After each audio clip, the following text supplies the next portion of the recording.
urabona iriya nzu berekanye hariya obuha niyo yaronse isoko niyo icigira suivi evaluation niyo ici metro d'ouvrage niyo iri tu obuha iri control igira vyose iri control iki isoko niko amategeko avuga urumva deja uwashize yitegeko wenyene niwe yavyishe ko wumva igira amafaranga na gutyo kandi ari ikintu gishasha none imyaka indwi yohera atana audit bagize ngo barabe l'efficacité de l'obuha umva ivyo bintu bibaho ikibazo kiri profond kibazo ni kinini gusumbuka muri ko muraciyumvira dufise crise ya leadership na crise de valeur mu Burundi burya ibindi bintu bizomera nk'ivyo vya obuha burya ni isoko ahantu hahoze so nkuru ya Bujumbura ikintu cari kuri 550 milliards à peu près 600 milliards ubu nibaza kugeze kuri 1000 milliards none tuvugishije kuri barabidugije ni ibintu ubona yuko umengo biri planifiye kwibwa raba nk'ibi bintu vyaho usanga amafaranga ava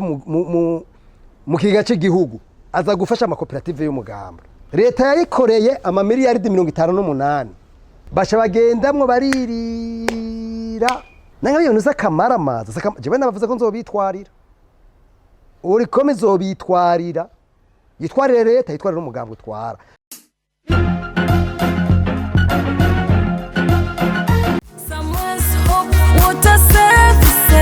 baremaze ngo amazi n'ubuzima kandi ubuzima n'amazi aseseka nibayore Samuel Sopota barinde barandikazi ngiki kinyobwa mpabwa abantu kije gutuma ubuzima bw'umuntu bumererwa neza si uburundi gusa ni kiremwa muntu itari cyo cyose uruganda Samuel Sopota Services watuzaniye amazi mpabwa abantu meza kandi azimbutse muri Samuel Sopota Services tugufitiye amazi y'ubwoko butandukanye ku rugero wowe nyine wifuza ego turagufitiye iritiro rimwe n'inusu iritiro rimwe mililitiro 500 tutibagira mililitiro 300 zizimbutse ku rugero wowe nyine wifuza amazi Samuel Sopota uyasanga mu Burundi bwose mu mabutike ama alimentation mu mahotel n'ibindi bibazo bitandukanye badandaza ikarama mwifuza kunywa amazi ku bwinshi murahawe ikaze wirongera amazi aryoshe y'akanovera kandi amara inyota mu byo mubaza twakure kuri 66 99 99 51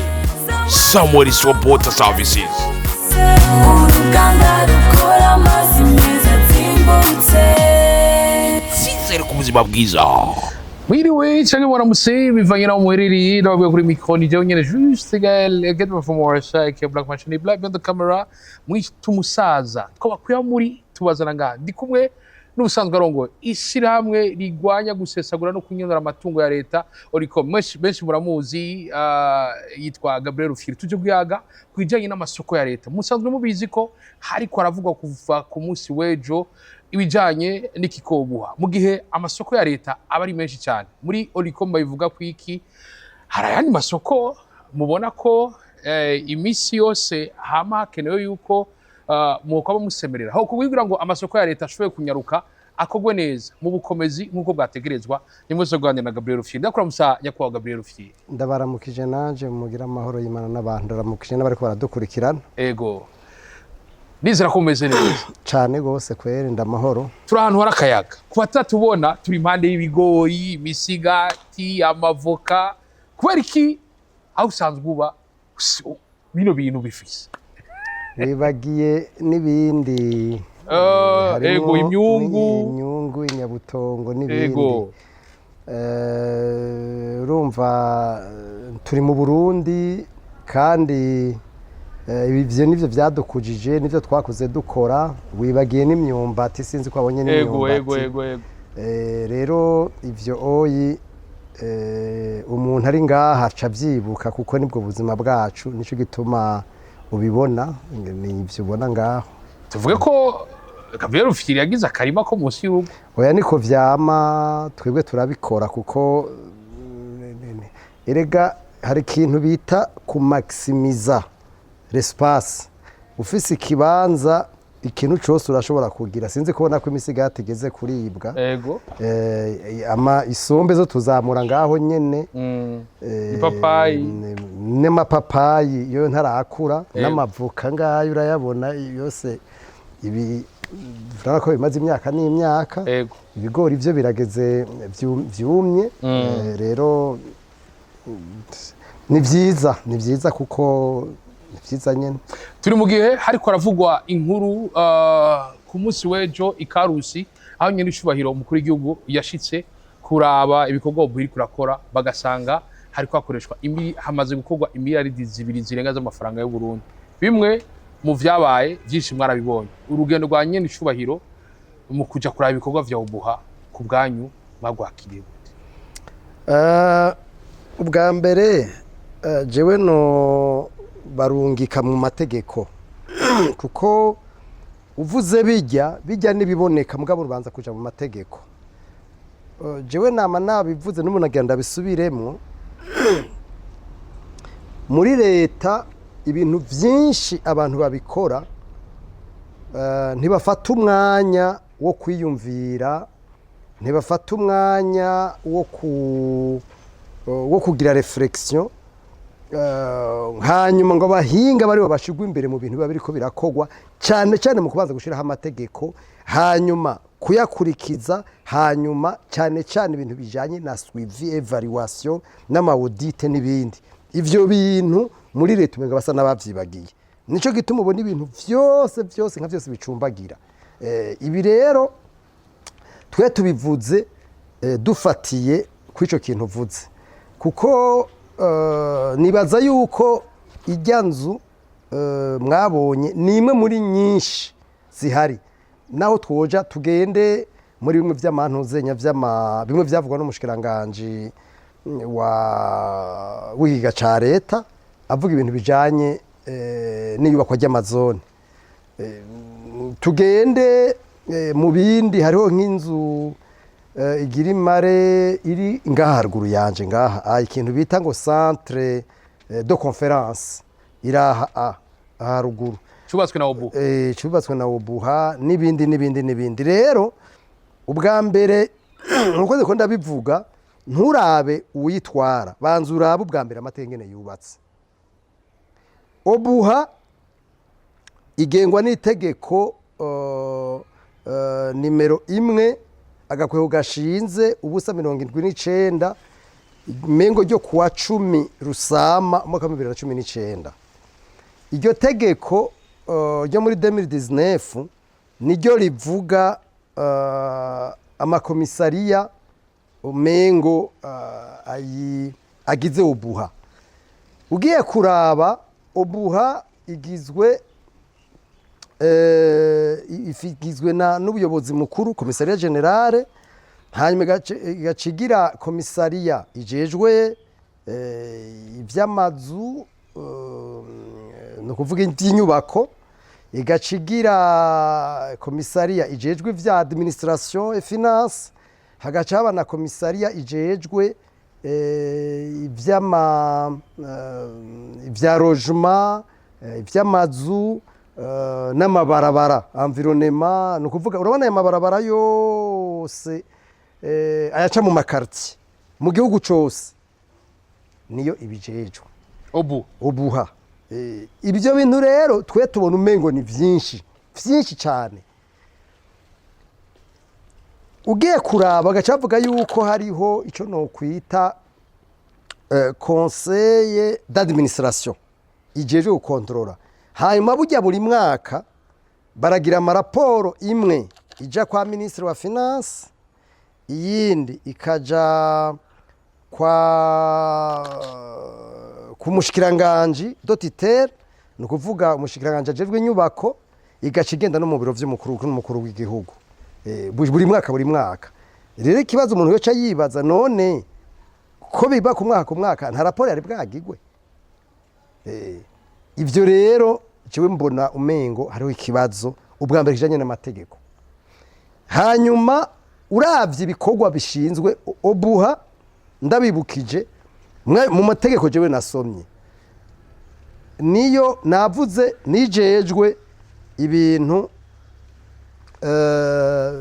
by'amaparcelle amatongo ya leta yose yo mu bisagara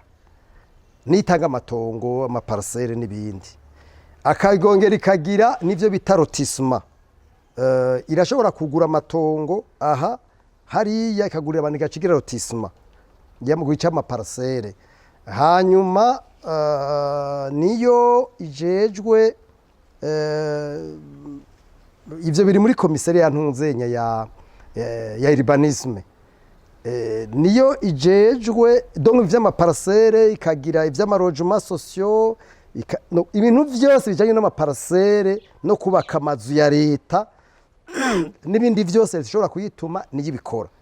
ariko umuntu ashobora kwibaza none iyo komisariya yavyo ijejwe ivyo bintu vyose ifise abakozi bangana kugira ngo bikore ivyo vyogenda gute ikintu kibabaje muri ivyo vyose rero umwe iyo komisariya urumva niyo igira attribution de marché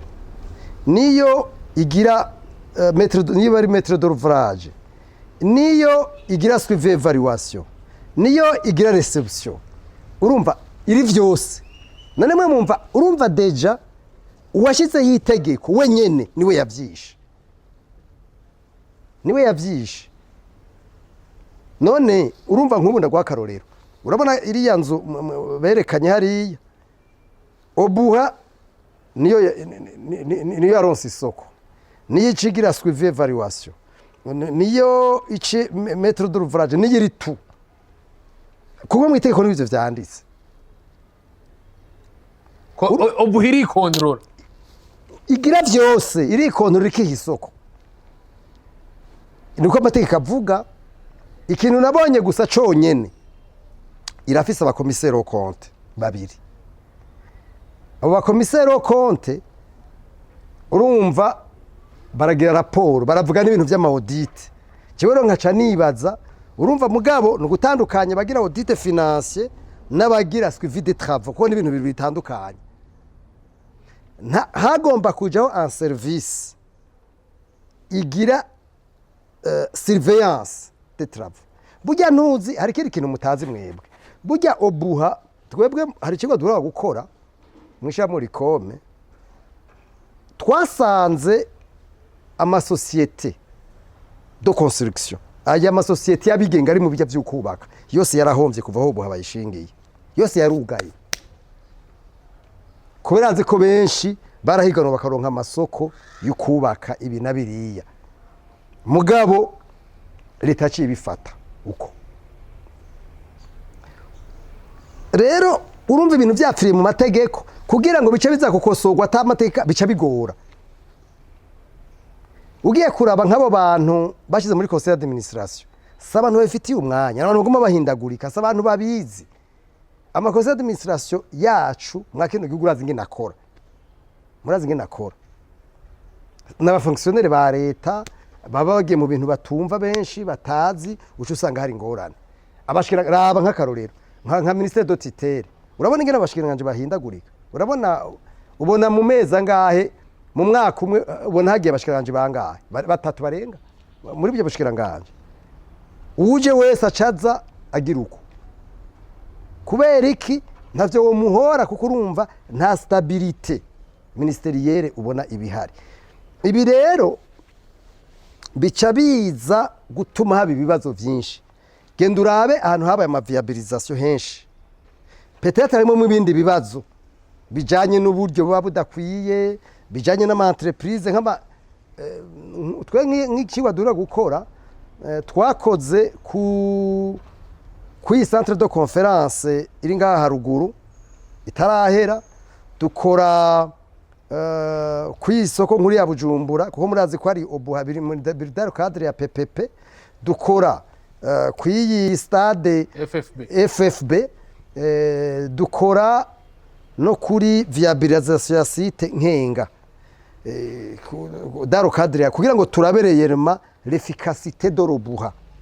ha mugabo ikiri cyane kwari kuraba ama société kwari no kuraba ama société ari daro secteur de construction ukungene ayo ma société mu vy'ukuri kwa gikora twasanze rero nka 90% yose yarugaye yarahomvye ari muri secteur ya construction ivyo rero vyavuye kukungene ubuha yagiyeho bagaca bayiha ikiyakapara ibintu vyose vy'igihugu ariko kandi ubona neza ko itari utiye n'intuzenya n'uburyo n'ibikoresho. Hanyuma sinzi ko mubizi Obuha yahuje urbanisme ya kera ku batabizi ndabibutse ihuza setemu murayizi ko ari yarijejwe ibintu byinshi byo muri meri, ihuza sipe, ihuza ekosate, ikifata n'ibindi bintu by'amarojuma sosio, ikifata n'ibi by'amabwari yose mu gihugu cyose, ikifata donc nukuva amabarabara. Burya ibarabara rigize ikibazo nibo batumwa kugira ngo baze kubikora.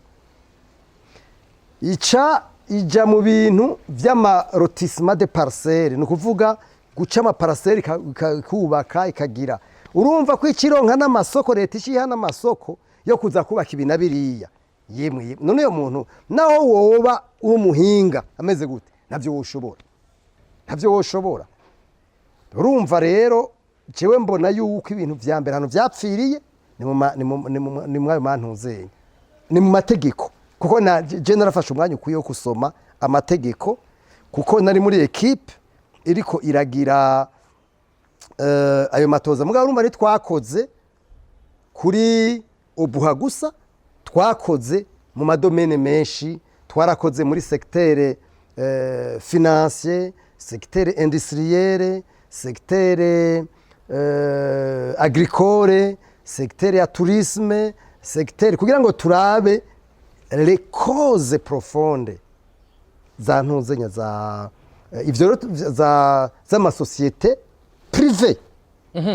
hamwe n'amasosiyete publique. Ibi rero tuvuga tuti ntidushobora kuja mu mbono kazoza y'igihugu tudafise le secteur privé solide hamwe n'inzego z'igihugu zijeje kubikontrola no kubikurikirana. Ibizova mu cigwa rero cakozwe n'abahinga batari bake, kuko murumva ko twakoze ku masektere menshi cyane. Tuzoza tubishikirize leta ishobore kugira ici bikozeko. Mugabo nundi abikubwije ukuri ivyo vya Obuha birimwo navyone biri mu byatumye le secteur privé iri dans le secteur de construction isa nk'iyugara kaputi. Kubera iki? Kubera muri leta kenshi bagira ibintu batabanje kwiyumvira neza ngo babanze bige barabe retena irizabutisa. None mwe mwumva by'ukuri bagize ibintu biyumviriye, mwoshobora gusigura ingene nka Obuha ishobora kubaka akaba ari iba maître d'ouvrage, akaba ari yo nk'uburabona ijyanzu mwumvise yuko yatanguye gukogwa muri 2023, sivyo bavuze?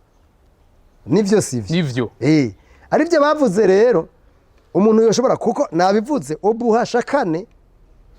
kuko urumva ikoresha amafaranga ya leta, ni budgetaire, baragira audit, irafise na commissaire au compte, irafise na cause administration. None ivyo bintu kugira ngo birinde bishika ngaho oya amafaranga kore gutyo habaye iki? Kore ki batabigize control. Mugabo ndagwaye akaroro k'amazu menshi ahari. Mugabo rero vyose bipfira he? Bwa mbere byafire mu mategeko, kuko utagize maison de surveillance ngo ntihabe habaye rapport d'audit. Ko je nakubwiye nabonye yuko mu mategeko bavuga yuko na presidence bayiha rapport, umukuru w'igihugu bamuha rapport.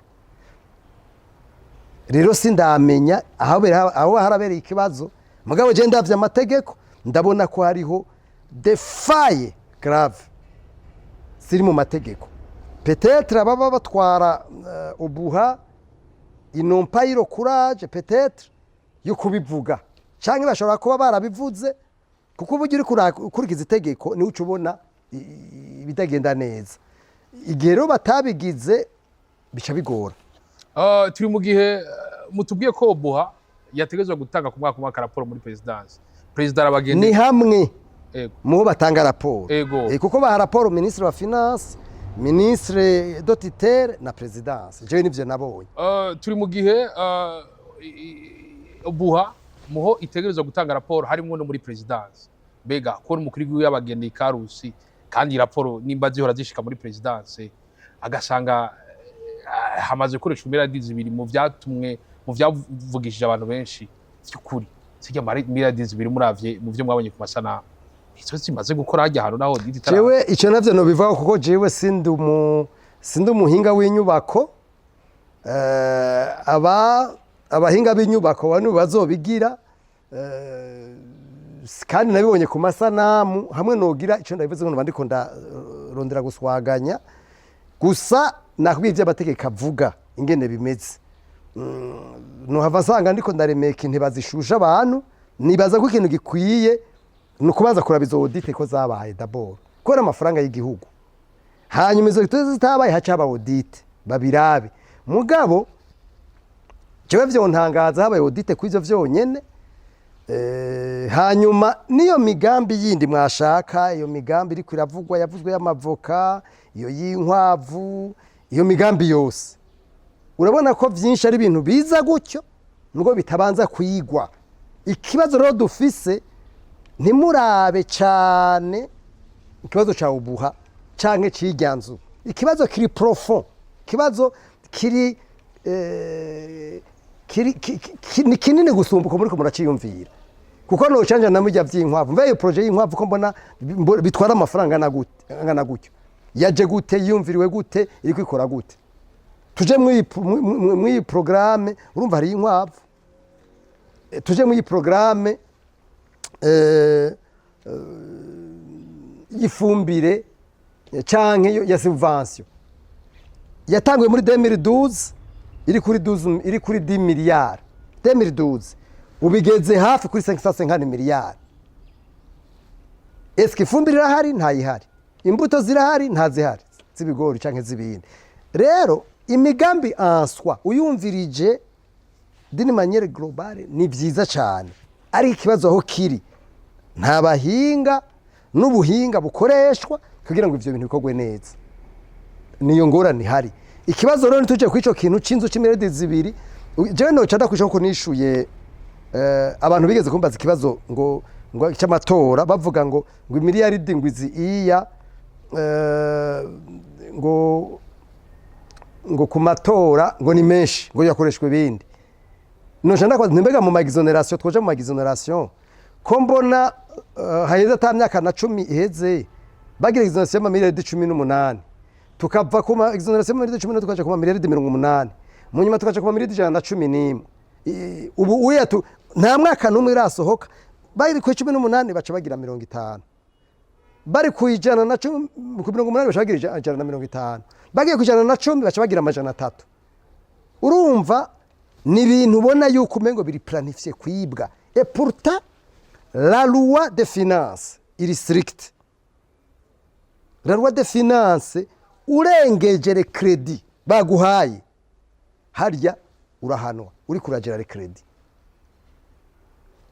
ingene rero birenze bikaguma uko ukamengo ni normal ukamengo ni bisanzwe naho bitumvika ni bandi baronka ama exoneration nico kimwe nibi bijanye n'aya masoko hanyuma obuha kubera nta namwe vyanditse kugira sous-traitance mugabo njewe ndibaza neza ko bashobora kugira ibintu vya sous-traitance kuko nibo bikora vyose ngo bishoboke mugabo ikibazo kica kibaho nikihe haca ikibazo ca suivi evaluation yavyo urabona nk'ubu yabayeho muri 2019 haheze imyaka 7 urumva habaye mu kwezi kwa Rusama mu mwaka wa 2019 niho ubuhe yabaho mugabo umuntu yosha bazi kibazo ko wumva igera amafaranga na gutyo kandi ari ikintu gishasha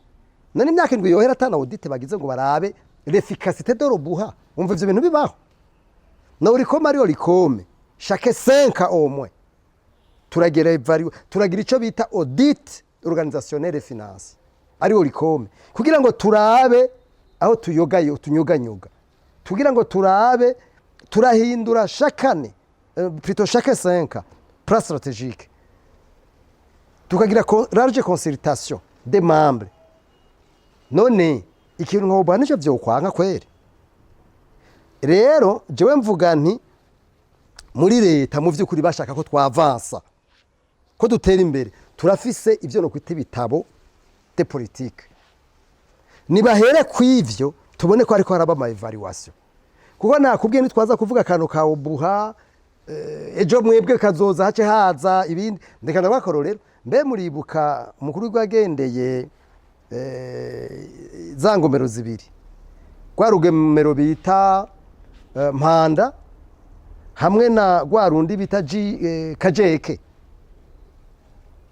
baraje Kajeke na baraje Mpanda. Mwarabonye ivyavuzwe, mwarabonye ingene vyagenze,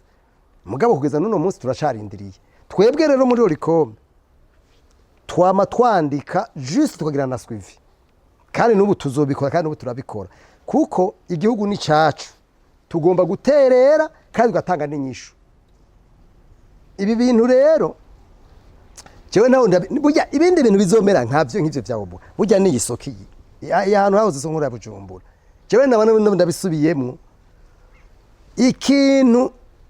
cyari kuri 550 miliyari à peu près 600 miliyari, ubu uya uravye ntuzenya bagize, ubu nibaza kugeze kuri 1000 miliyari.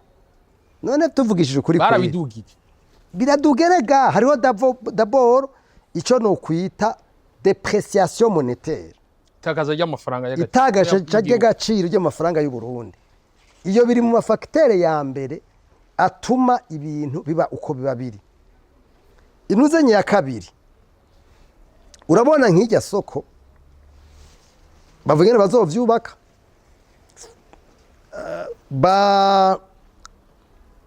biri muri babishize muri rya contrat ngo ya PPP, partenariat public privé.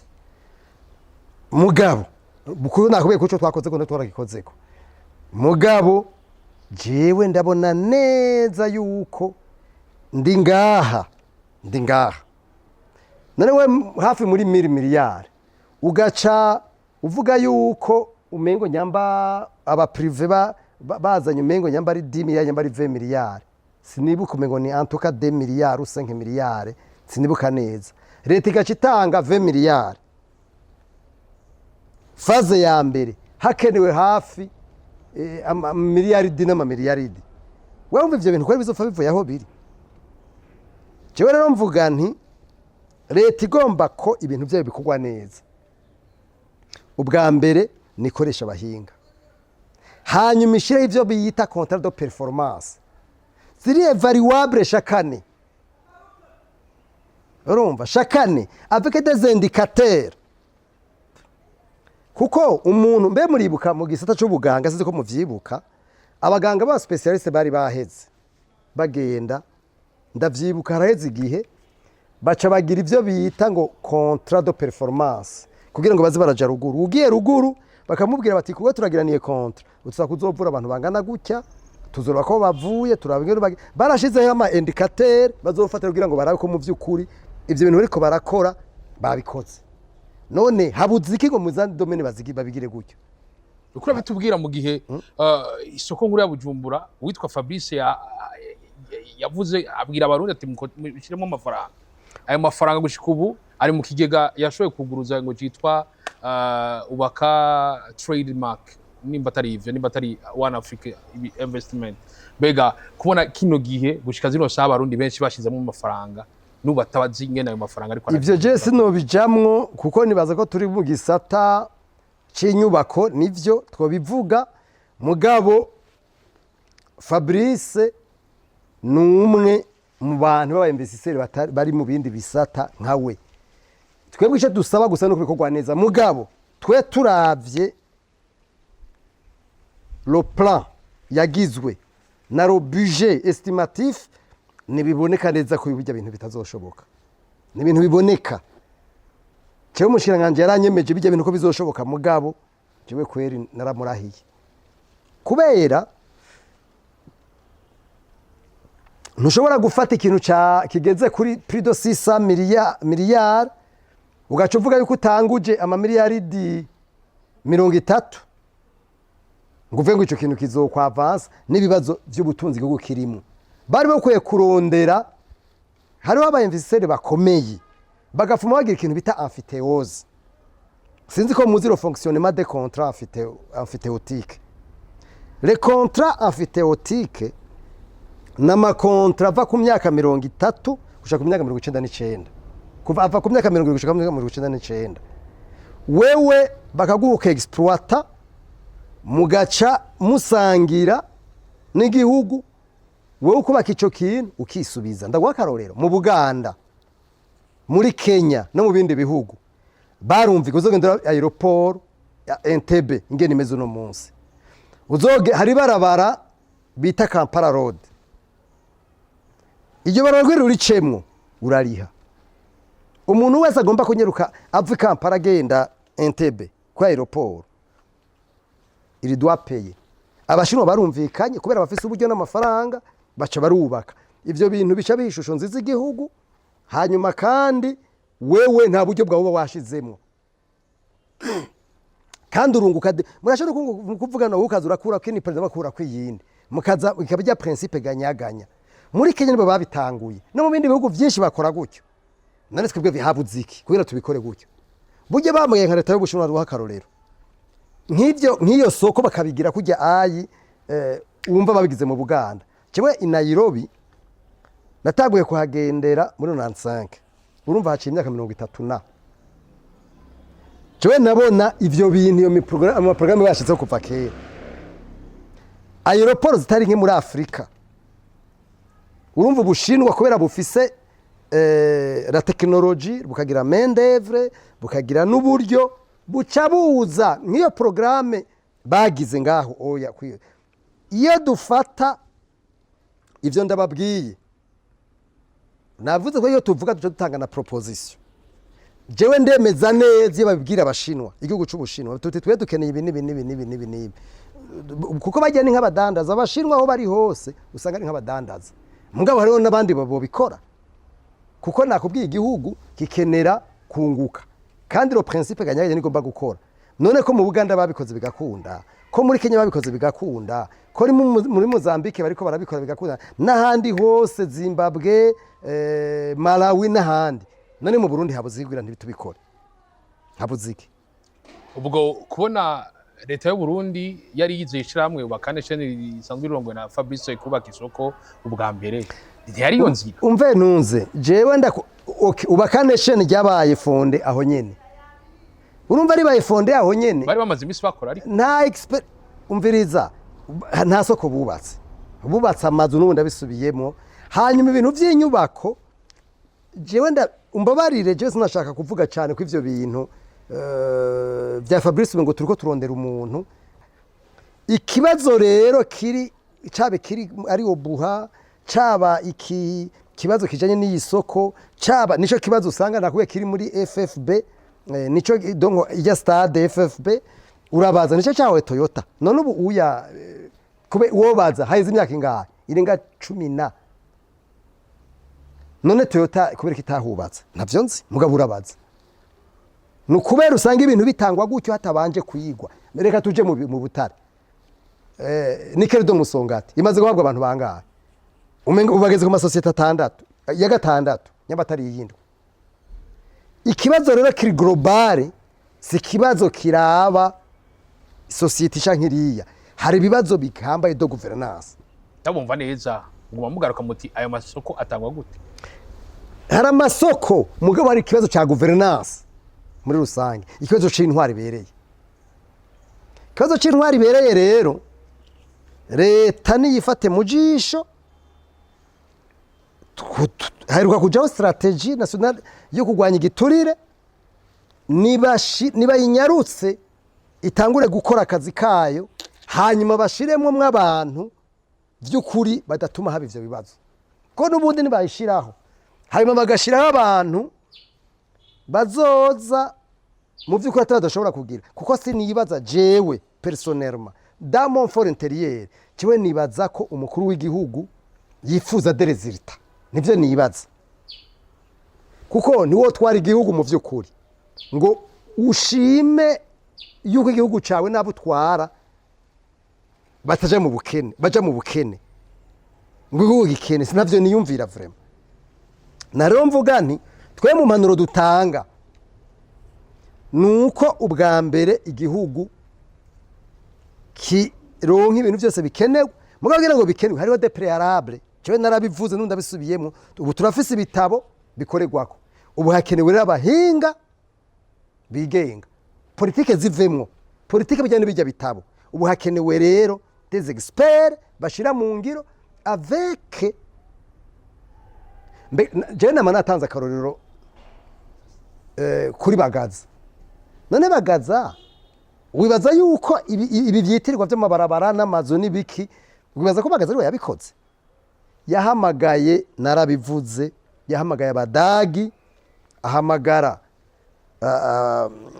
Abadaga, Ababirigi, Abafaransa n'abandi. None Abarundi habuze iki ngo tugire? Ubu hariho kandi n'Abarundi bari mu mahanga, naravuze yuko yaciye arondera mengo ba Nyamboyo, mengo je ntabwo nigeze mbona, mugo naravyumvise, nawe ngo yari hanze arondera ba muganga, ntabwo nigeze mbona, mugo naravyumvise. Yarondeye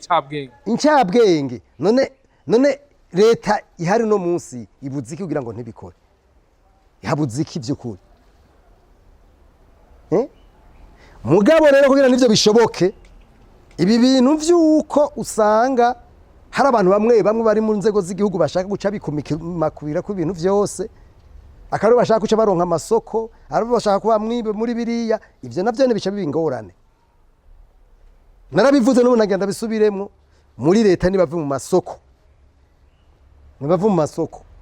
hanyuma bakoreshe ko twari twagize Imana tukaba turiko donc umuntu ashobora kugenda ahashaka, hanyuma tukaba dushobora guteza imbere igihugu. Leta niyemere gukoresha abahinga, hanyuma igihugu cyacu tugiteza imbere. Nivyo mbona kandi birashoboka. Mwagira ngo bishoboke, nabivuze, nugushira imbere incabwenge, abanyepolitike bakaja muri politike. Nakubwiye ko ibitabo ni politike, ko ni imbono igihugu kiba cihaye, tagaca haza abahinga rero babishira mu ngiro. Tabumva neza, abahinga dufise. Erega abahinga nabo baba bahari, ro politike gaca yinjiramwo. Ni nkuko uvuga nko mu butungane. None mu butungane ubu hari umuntu wose mu butungane gakora ikintu, mu vy'ukuri wumva ngo ama decision agirirwa hana hariya. Burya ndagwa akarorero gasanzwe. Ndavye constitution, sinibuka, ndariko ndaraba ico la constitution ibwizwa shingiro rivuga kuri la cour supreme. Sinibuka l'article ingingo iyariyo. Muga rero ingingo muri ntuzenya muri constitution ivuga yuko la cour supreme est garante pour l'application de la loi. Niyo ihagarariye ishigwa mu ngiro ry'amategeko mu gihugu. Niko ntuzenya bavuga ko ari la super juridiction ihagarariye la bonne application des lois. Mugabo genda murabe, none mu vy'ukuri no munsi ni la cour supreme ihagarariye mu ntuzenya, usanga ububasha butari bukivuzwe n'umushikiranganje mu mategeko, usanga hariho abandi akote ku ruhande, burya ugasusanga ntibogira ucubiraba. N'uyo bandikiye usanga mukuru wa sentare nahinyuzwa aza ku ruhande. Mugabo usanga bavuze no mu mategeko n'abavoka, je n'abavoka nabonye bandika bariko barandika makete bagira president wa Cour supreme bamushira munsi, mugabo ministre bakamushira hejuru. Nkuko umengo ministre asomba president wa Cour supreme. Mugabo uruvye ko sisi muvugako, ndagwa kandi karori ministère public. Urumve mu bisanzwe bavuze ngo c'est la Cour supreme ihagarariye la bonne application des lois. Mu bisanzwe umuntu afunzwe rakaroro gasanzwe senarira cimanza, mugagendera abantu bafunzwe n'abakiriwe imanza na Cour supreme bakezwe, gendera abantu bafunzwe none umunsi bari mu mpimba, bafunzwe kandi barejejwe na Cour supreme. None wewe wumva ivyo biratari bihendwa abana kweri? Nibi rero byose bindi biri dans cette logique, bizatse cette logique. Uravye constitution, amategeko rimwe na rimwe harayanditse neza, mugabo akurikizwa gute? Ikibazo rero nariko ndakubwira ko ari ikibazo ca governance c'intwari bereye muri rusange. Nikazo urumva twavuze byinshi, mugabo jewe nanse kuva ngo 2 miliyari, nagira nibutse yuko budget général de l'État ari plus de 5000 miliyari. Non, plus de 5000 miliyari. None uvuze 2 miliyari ubushatse kuvuga iki? ni 0,00 je ne sais pas pour ça ou 2%.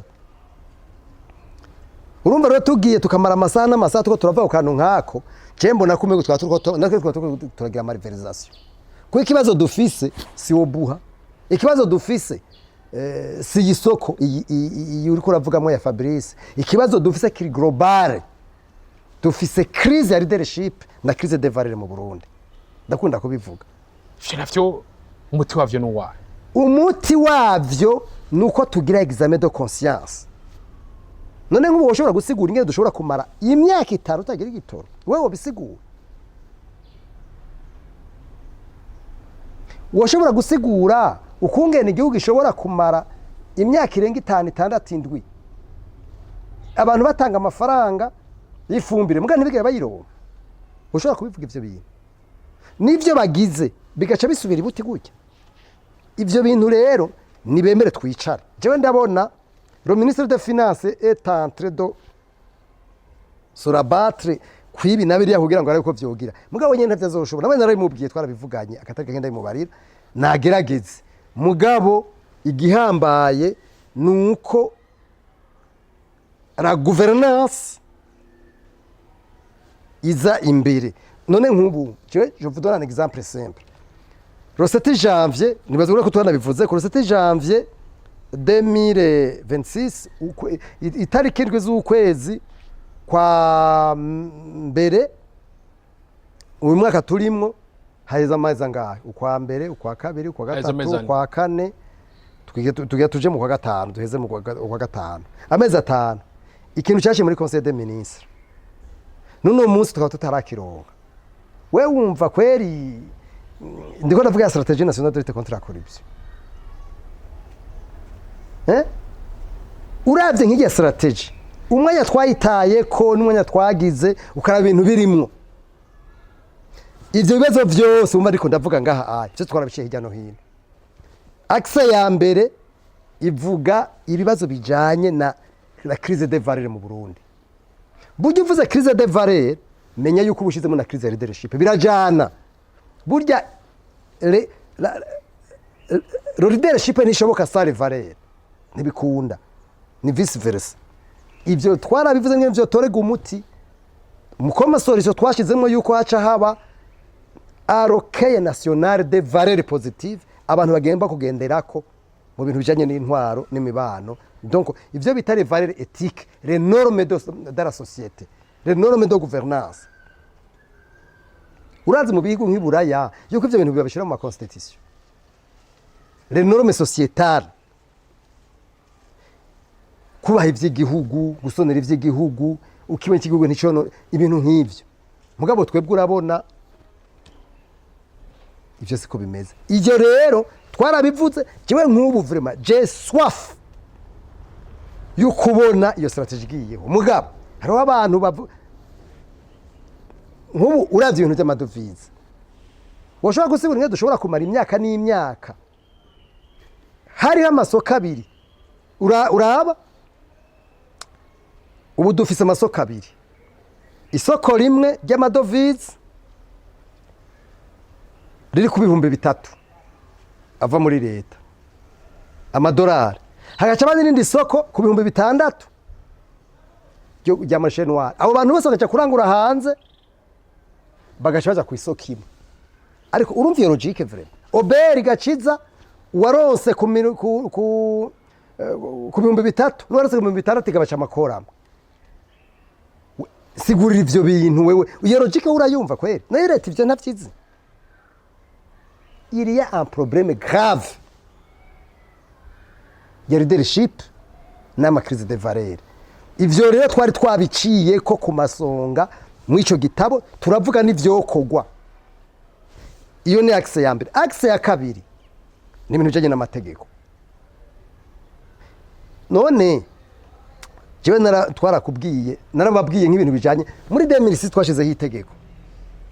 rirabana n'ivyo kwerekana ubutunzi nta muntu numwe ari nommé par décret nta muntu numwe agera amafaranga ya leta kugera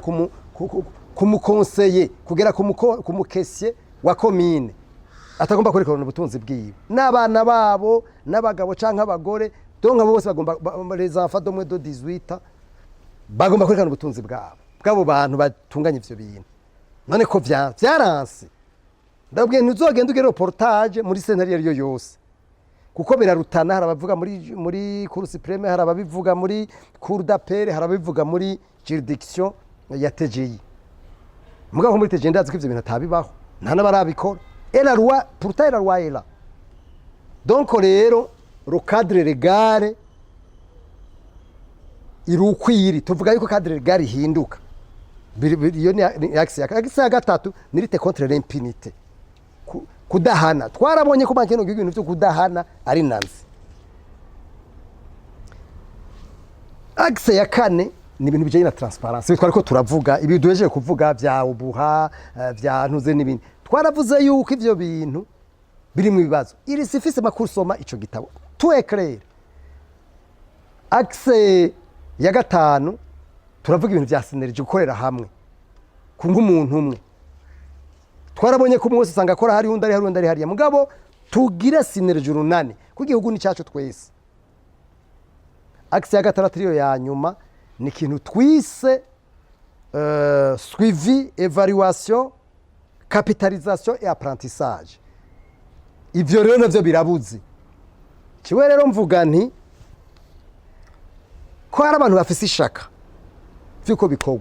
ivyo ntibikorwa mugabo twe muratubariza natwe igituma ivyo bintu twese twabonye ko ari ingorane mugabo bikaba bitaja mu ngiro bidakorwa tuvuge ko ugusemerera kwanyu rimwe na rimwe muteba mukadebukirwa oya sindebukirwa kubera mbona quelque part umengo hariho wishaka ko ibintu vyohinduka twebwe tuguma dukora notre rôle nibaza yuko uwo baza abasenyeri abapadiri abapasitori n'abandi haheze imyaka irenga 2000 basemerera mugabo je mbona ivyaha biguma bigwira kweri natwe rero tugomba kuguma dukora jewe nzokora mon travail mon rôle uri natakora role yiwe ivyo biramuraba je mon rôle yanje rero ni nka Yohana semerera mu bugaragwa Yohana semerera mu bugaragwa rero jewe sinzorambirwa nzobandanya ndabikora urikomeza bandanya ibikora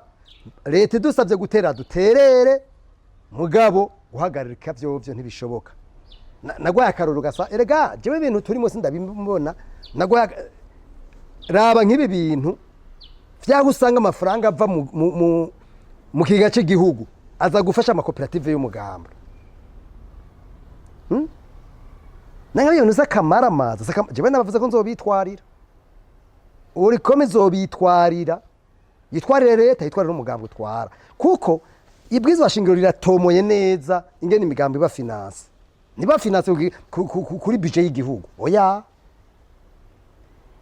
abamilita babo niba bankadre nibabahe amafaranga y'abakotije mugo nibaze kuba mu makori n'amatagisi y'abantu nzeye amakoperative muvuga naya amakoperative sangwe leta yayikoreye amamiliyaridi 58 arenga ayo niyo twabonye basha bagendamwe baririra kugeza yaho urumva byose ko basubiza n'intu je twavuze tuti nibagire audit hanyuma leta isemerere ibivugire ahabona ko ivyo bintu bivuyemwo hanyuma babirekera umugambwe canke babikureyo mugabo biboneke yuko bitari encadré ku mugambwe kandi baturonse amafaranga y'igihugu kuko nagira nibutse yuko mu gihugu hari amakoperative menshi cyane ugiye ku mutubu usanga hari amakoperative nka 100 y'abanyagihugu none sango yatowe gute ivyo rero igituma nagubye mvuga ivyo ni bibazo by'intwaro ibereye muri rusange nivyo bibazo bihari ivyo bibazo by'intwaro rero bituma ibintu byinshi bigwa byangara byononekara kuko nakubwiye nk'ubu uya urabona ndabakarorero muribuka ikibazo c'isukari ngene cyari kimeze mu kino gihugu none umara umuntu akivuga ikibazo c'isukari hari ikibazo nunze kumva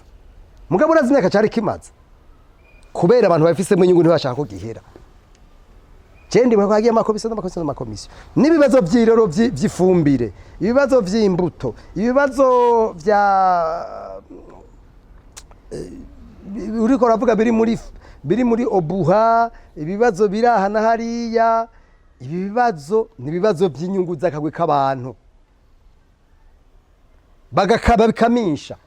ibibazo by'amadovize. Burya wibaze y'abatanyungu z'abantu zirimwo ibibazo by'amadovize niba byaratoye umuti hajya. Ndagoya akarorero gasazo nk'ibi by'inyubako ingene Kenya none biragoye vraiment kubona ingene Kenya n'Ubuganda byabikoze bikubaka aeroport bikubaka biriya twebwe ho buriki igihugu nikibicana igihugu kumara igihugu biba byarahetse utibo bishaka n'isoko boyetse ba n'umunota umwe ni question de volonté ni question y'ishaka ni kibazo c'ishaka nibi bintu wari kuravuga bijanye nk'ubu uya muri leta bacu bagira audit nk'ibi bintu bijanye na ubuha kuvuga ni kimwe mugabo audit niyo igira hanyuma je ndavye amategeko nabivuze habwa mbere ikibazo kiri mu mategeko. Jewe nibaza ko uriya muntu atwara ubuha mu bisanzwe kuba umuhinga byo kuri n'umuhinga murabizi neza kandi umusirikare jewe sinibaza yuko bavuze abahinga mu gihugu sinibaza kujya uja mu banyuma n'umuhinga mugabo nawe arashobora kunanizwa ivyo ntavyo noshingira ntahe mugabo ndavyo kungene mu gihugu ibintu bimwe vyifashe urabona ko ashobora no kunanizwa. Nico gituma jewe nibaza yuko peut-être cigwa c'abahinga arico kizokwerekana kavuga ivyo oyi ingene bimeze. Hari cyangwa tuvuga tutavuze ga Nyakubahwa Gabriel Rufyiri. Jewe ikintu mbona gihambaye cyane nuko vy'ukuri ibitabo bihari bitoba nk'ibitabo nk'ibindi vyabaye ibitabo mugabo mu vy'ukuri bije mu ngiro hanyuma bashira imbere abahinga hanyuma twubaka igihugu. Nta muntu numwe atifuza ko igihugu cotera imbere ciwe jewe rundi mwabo bantu nico gituma ubona ntahengeshe nagusemerera. Cyari iteka ridasanzwe tubakengurukiye cyane. Ego nanje ndabakengurukiye cyane nkakengurukira n'abariko baradukurikirana. Ego nuko reka tubashimire simwa ivyo murimo murabana natwe gutamurogeza musubirana gwaza kumwana mutero rwa rukundo kuri micro yari jonyene juste gali ma camera mwita umusaza ni haramba Burundi buzira igiturire buzira gusubira inyuma ufise abahinga babishikana ku mbono kazoza ndabwira ati babiriza la vista ula ushuru mushuru kushura none.